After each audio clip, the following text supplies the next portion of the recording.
بادشاہ اور آدمی: میرے پاس اتنے پیسے نہیں ہوتے کہ میں شہر کے کرائے برداشت کر سکوں، اس وجہ سے ادھر رہنے پر مجبور ہوں۔ ایک چھوٹی سی ریاست پر ایک بادشاہ حکومت کرتا تھا۔ اسے شکار کھیلنے کا بہت شوق تھا۔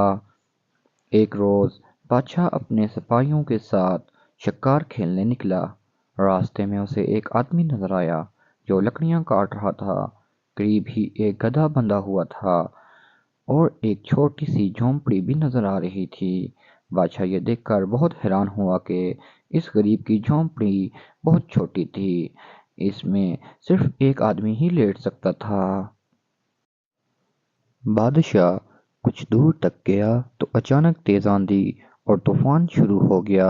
بادشاہ کے سپاہیوں نے فوراً اسے واپس جانے کا مشورہ دیا، لیکن بادشاہ نے کہا کہ تم سب واپس چلے جاؤ، میں تو اس آدمی کی جھونپڑی میں رات گزاروں گا۔ یہ سن کر تمام سپاہی حیرت زدہ رہ گئے۔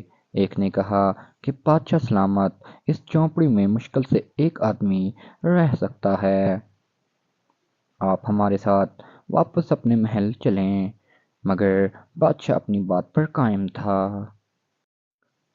اس نے کہا کہ تم سب کل صبح سویرے یہاں آ جانا، میں یہ دیکھنا چاہتا ہوں کہ غریب آدمی اپنی زندگی کیسے گزارتا ہے۔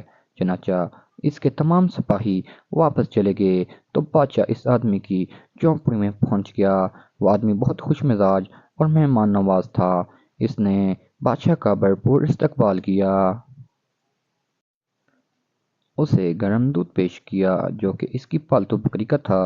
پھر اس نے بادشاہ کو خشک پیاز کے ساتھ ایک سوکھی ہوئی روٹی دی جو بادشاہ نے کسی نہ کسی طرح کھا لی۔ پھر اس نے بادشاہ کے سونے کا انتظام کیا۔ چونکہ جھونپڑی میں صرف ایک بستر تھا، اس لیے وہ خود باہر گھاس پر اپنے گدھے کے قریب سویا اور بادشاہ کو بستر پر لٹا دیا۔ پوری رات بادشاہ کو نیند نہیں آئی کیونکہ اسے اپنے محل کے نرم بستروں پر سونے کی عادت تھی۔ صبح اس نے اس آدمی سے پوچھا، آخر تم شہر کیوں نہیں رہتے؟ اس آدمی نے کہا، بادشاہ سلامت، میرے پاس اتنے پیسے نہیں ہوتے کہ میں شہر کے کرائے برداشت کر سکوں، اس وجہ سے ادھر رہنے پر مجبور ہوں۔ بادشاہ کو یہ سن کر بہت دکھ ہوا۔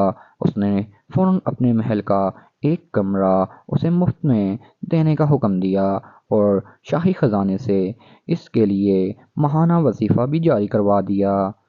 امید کرتے ہیں آپ کو آج کی ویڈیو پسند آئی ہوگی۔